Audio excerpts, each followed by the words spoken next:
They're out there, through the trees, into the woods.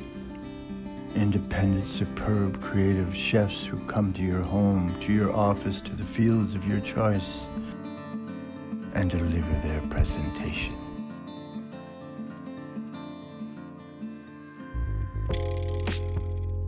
And pleasure, and conversation, and a wish for a repeat performance. There are cooks out there.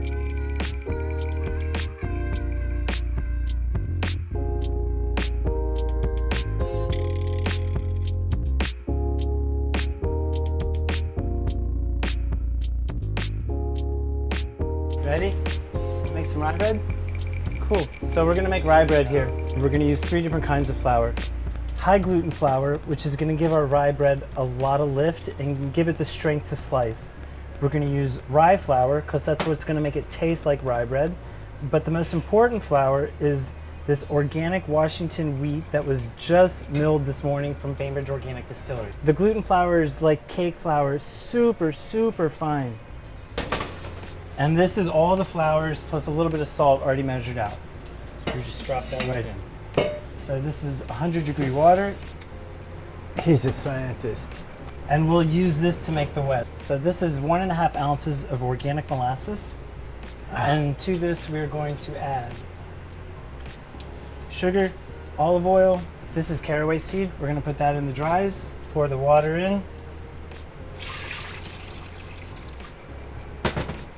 And then we're going to throw the yeast in. This is the yeast? Yep. This is put in here? Yep. Instant active yeast. Now here's another trick. See how liquid this is? Yeah. It just looks like beer water. We're going to let this sit for a few minutes. And in a few minutes, this is going to be thick like a windy slushy. Nice it's going to be thick like a frosty. And when it's thick, that's when we'll add it in over here.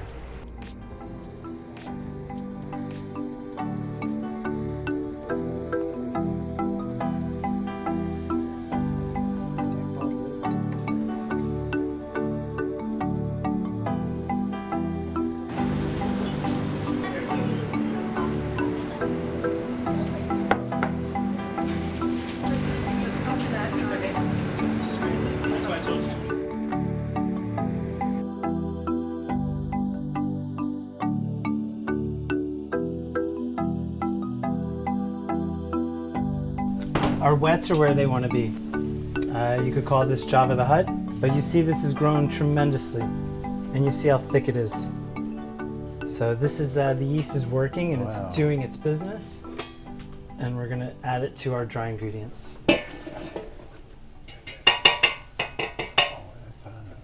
So we'll take this over to the mixer.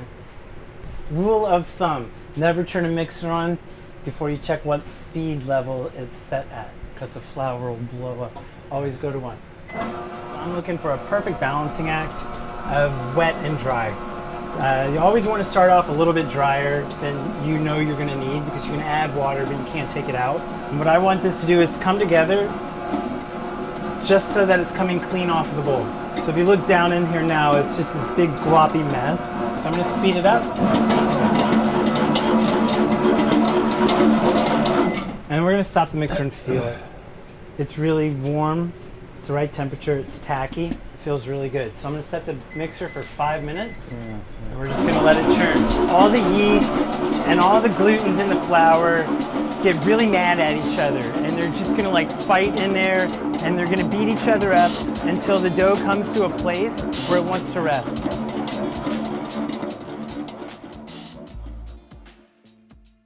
So see how sticky it is? I do that on purpose. I want the ultimate moisture in my dough, and I know how to work with this dough. So we take it out, and we'll move it over to the table to work it. So there's our rye. It's really, really sticky. So what I'm gonna do is introduce air to it, almost hand kneading it and almost treating it like taffy. And what this is doing is just letting the dough expose itself to air, and I'm doing it until it lets go of my hand and isn't sticking. And that's pretty much where it's at right now. I'll go ahead and take my oil, and we're just gonna spray a little circle to keep it from sticking. And now we're gonna back and over, and we're squeezing all the air out of it now so that it's a tight ball, and we're gonna put it under some towels, and that's that, and that's rye bread. And I'll actually set a timer. And there we go.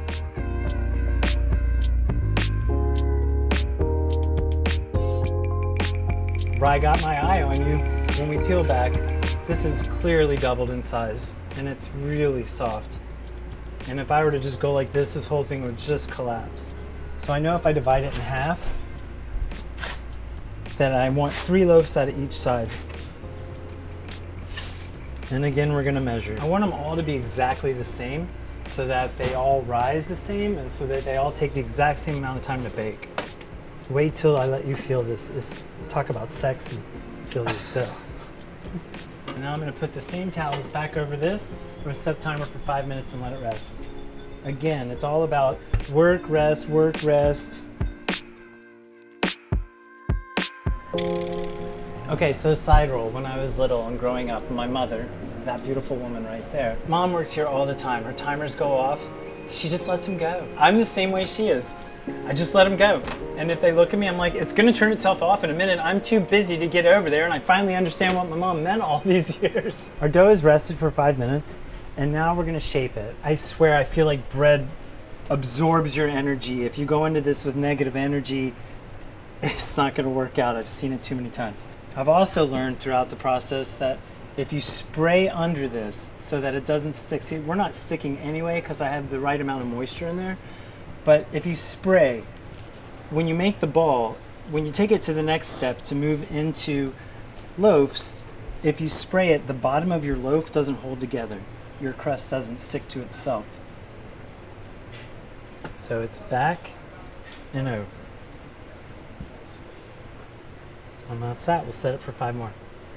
This is the trickiest part to rye bread, or to any loaf bread, because what you're doing right now is you're taking a hot air balloon that is ready to just explode to mush, and with the lightest of touch, you want to get under it with your bench knife, and we're going to roll it into the right shape to create a loaf of bread, and then right into the pan. Touch it. Feel how soft this is. It's okay. Ooh, Super soft.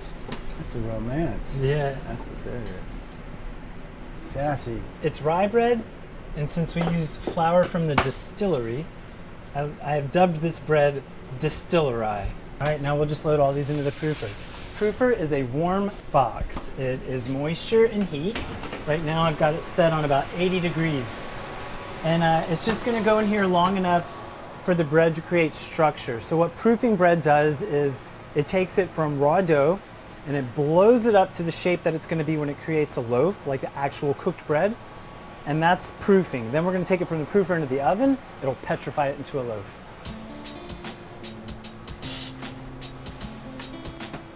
But any sudden movements to this right now, and it'll blow up.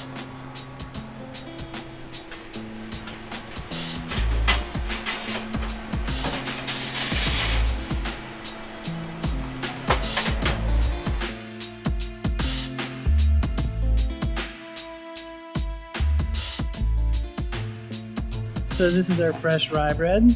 We're gonna make some turkey and steak Reubens. Just rye bread. That's the stuff we just made. This is a mixture of butter and sunflower seed oil. The sunflower seed oil actually fortifies the butter, which means it makes it stronger. So this is a remoulade, which is our own house dressing. We call it remoulade instead of remoulade, which would be like a New Orleans thing. Remoulade because we use roasted romas, so remoulade. People like it a lot. Again, I won't quit my day job. But I like building the sandwiches on the griddle because then it just keeps it hot while you're going. All right, so we're gonna do a turkey one and we're gonna do a steak one.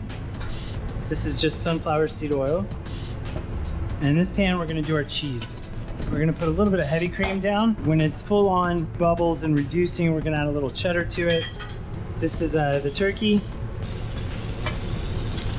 And we'll do the steak last because it's super fast. And you know, it's super thin, it's gonna cook really quick. So we just want to take the chill off of it and watch the cream. It's starting to do its thing over there. You can see the remoulade's turning colors, which means our bread's getting warm. Then we're gonna hit it with the cheese and pretty much turn this down to like the tiniest crawl. Now let's go ahead and get our turkey up, cover them in kraut, and we'll be good to go. All right, now let's do the steak. It's already been cooked to medium rare, so we're really just trying to take the chill off of it, put a little bit of texture on the outside of it, and then we'll pile it up. And this is my twist on the Reuben. This is a homemade coleslaw. It's pretty bomb diggity. About to watch magic happen up in here.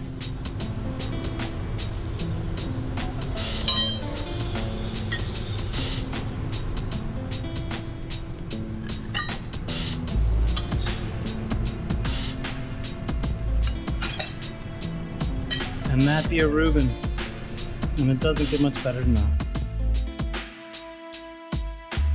Those sandwiches are not gonna walk out without us.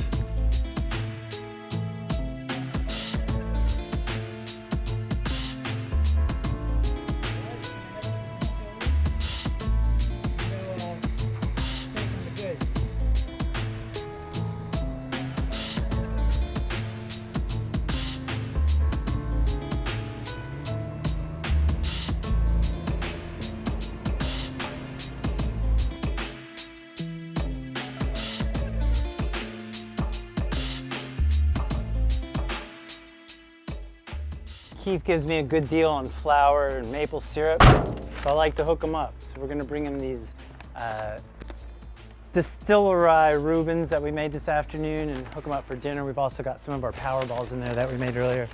Take care of your peeps and they take care of you.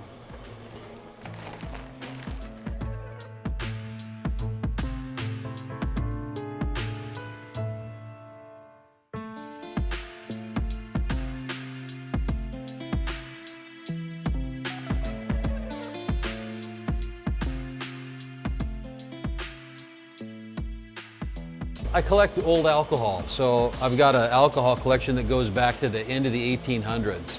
And when you open up these old bottles and you taste it, it's amazing. And you realize that the guys that made this, what they really had was they had skill and they knew what they were doing, but they didn't really know what yeast was doing, and there was no microbiology or organic chemistry back then. It was really, you're doing it by skill and you're doing it because you know how to do it. And the taste of these old spirits is unbelievable. I mean, it'd make you swear off modern spirits right off the bat. So this is just an effort to try to do it with a lot less technology and to do it in a more natural way. You know, I don't need to use something genetically modified to try to get alcohol out of something that was never meant to make alcohol out of.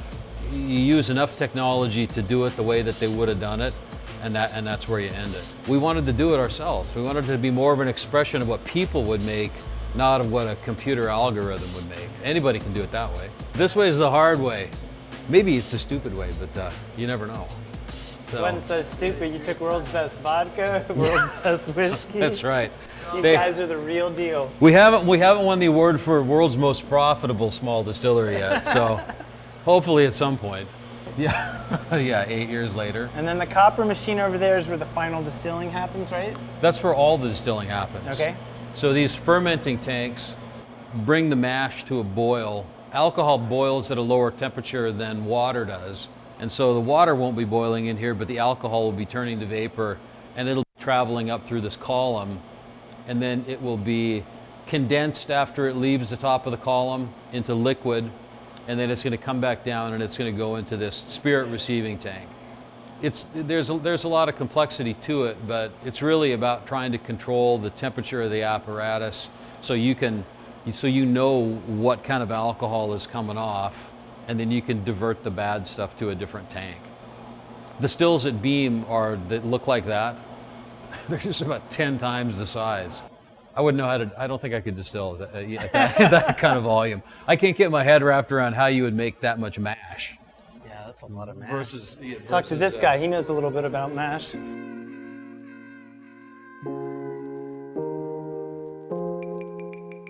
This is the grain. This is the organic Washington grain that they take and they put into this big machine to your right. and they turn it into flour. And this is the flour we used in the rye bread this afternoon. These are power balls made from your maple syrup, CB's peanut butter. These are healthy. There's no sugar in them. They're sweetened with maple syrup and honey. Oh, they smell hot. Wow. And then this would be turkey Reubens made with distiller rye. With distiller rye. And they're still warm. We just made them right before we left. I didn't cut them in half so they wouldn't cool down so fast. Okay. There's 2 of them. Do what you like with them. Well, I got a pretty good idea what I'm going to do with them. Okay. That's good. Pretty good. Enjoy your dinner. Thank you. Yeah. Thanks for letting us come today. today. I feel like I need to offer you a drink now that I'll take a drink. Brought, what do you want to drink? You have whiskey or not? I have whiskey. Let's do it. I got whiskey. Cheers. Cheers. Yep. Salute.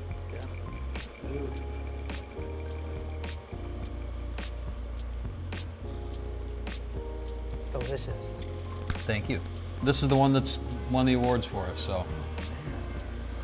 Interesting thing. So you take your whiskey, you rub it on the back of your hand, if you don't have a hand lotion on or anything. Just rub it on the back of your hand till it starts to get dry. So you start to feel a little bit of drag on it. So the alcohol is evaporating. When it just starts to get tacky, now smell it. I can already smell it. Maybe I smelt it on you.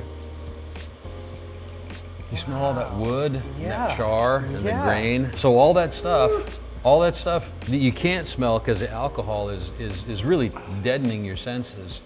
When the alcohol starts to evaporate, all that is still in there.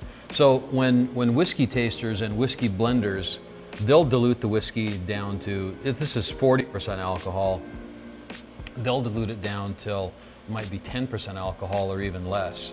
And they'll do their tasting there because they can actually taste what's in the whiskey. It doesn't taste. That makes sense. It doesn't taste like whiskey the way we would drink it because it doesn't have the heat and it doesn't have the alcohol, but you can actually taste what's in it and you can direct how you're going to blend it based on that. A lot of blenders do it all by nose. So there it is. I put a couple of drops of water in it just because It's got such a different nose on it. It does. So this is a really special batch of whiskey that they cured in Chinese wooden barrels. No, it's aged in Japanese Mizunara oak. Japanese Mizunara. I was so far off. I'm sorry. That's okay. But- Which is the one of the rarest. It's the rarest whiskey wood that there is. Wow. Mizunara is going to be anywhere between 200 and 500 years old when they harvest it. Nobody's super excited about cutting down 500-year-old trees. So it's a relatively somber thing. The Hokkaido Mizunara auction, they'll have a dozen logs for sale that people are going to take, and they're going to make whiskey barrels out of them. So my grandfather was a bootlegger. Wow. And so he met my grandmother while he was working. She was at a dance and he was working, and he got rousted by a sheriff because she was about 17 and he was about 26, and she was leaning in the window talking to him, and the sheriff came up to his window and was talking to him and was upset because he was talking to a girl at a dance and he obviously was a little bit older. The sheriff never looked in the back seat at the 30 cases of Canadian Club whiskey that was sitting right back there. People here do things for a reason. There's not a lot of things that people are doing here just at random or they fell into it. It's deliberate. There's a lot of deliberate action here. We don't charge for sampling. So people say, well, we go to all these distilleries and they charge for sampling. Okay. And I always tell them, like, look, if you're going to get on the ferry boat and you're going to schlep your way all the way over here, I'm not going to charge you $5 to come way far out of your way to come taste my alcohol. Yeah, feel free to stop by anytime. Yeah.